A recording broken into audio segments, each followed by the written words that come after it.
Right, this pack was asked for. It's a surprise pack. It's got to go in the post, it's got to have its own after post pack, and it's got to be large letter. It's got to go for a certain size.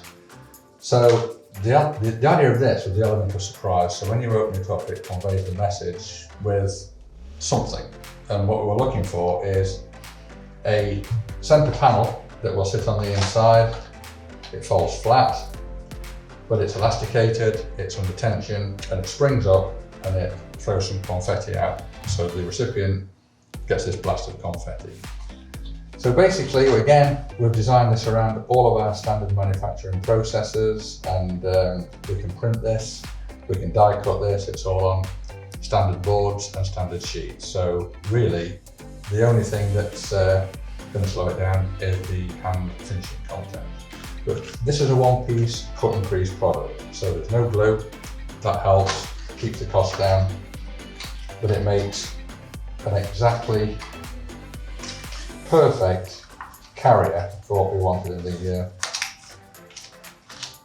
on the inside. So what you have to do is fold these up and have about 6 hands to do it, because these things are notoriously, when they're printed, springy. So you've got to make sure that you get it all just about right to start with. And when you've got it, go over, cheat it slightly. There's a pre-made, factory-made insert which goes in there. As you can see, that's starting to come together.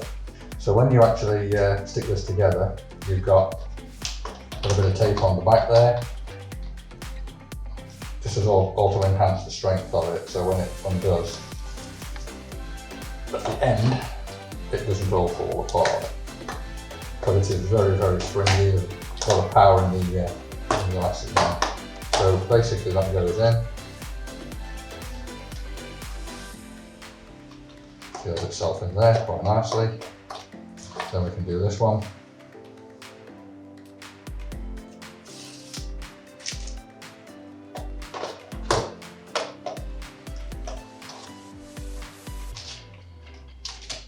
There you go, nicely in there. This is the springy unit. Not too springy at the moment, but what we need to do before we do that is stick on the holder for the confetti, which is a nice little clear piece of thin film. So that just sticks in here in a certain location on the inside. So again, you just peel off the double-sided tape.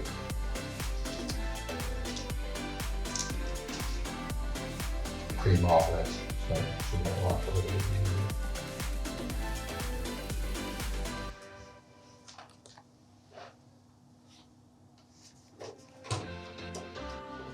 Make sure that's well stuck down on the back.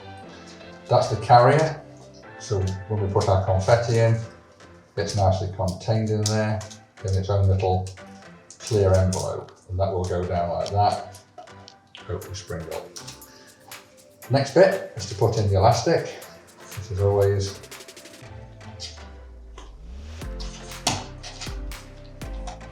a good kit. This has to go in pretty well.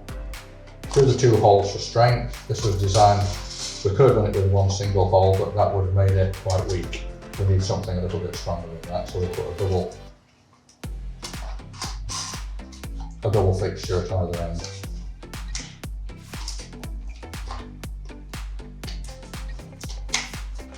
Once that's in, this will then go round and put it in the right place. There you go. So when that goes down and it opens, you get that spring. That's the theory. And to complement the design, this one has its own purpose-built post back. So when this design goes in the post, it goes flat, goes in, gets sealed.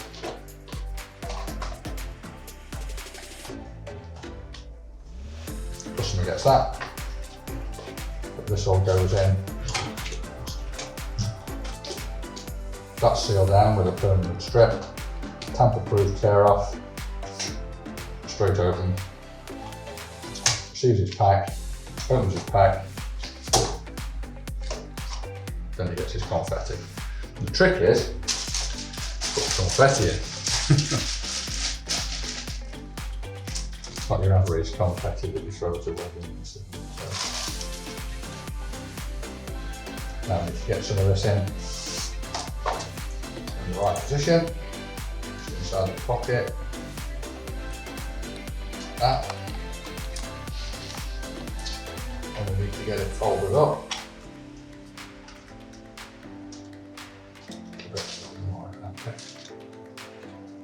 There's a certain measure that the lads use downstairs for this. I'm not putting the exact amount in because I've not got the measuring thing. But basically, we fold it all in, keep it in there, safe in transit, because if you don't encase it enough in there, it can actually work its way loose. So when you get to the end, there'll be nothing in there, it'll all fall out.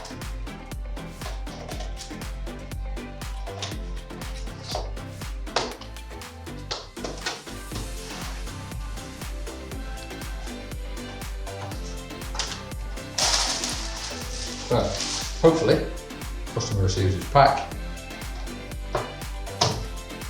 undoes it, and it does that. And that's the surprise element. That's the confetti mailing.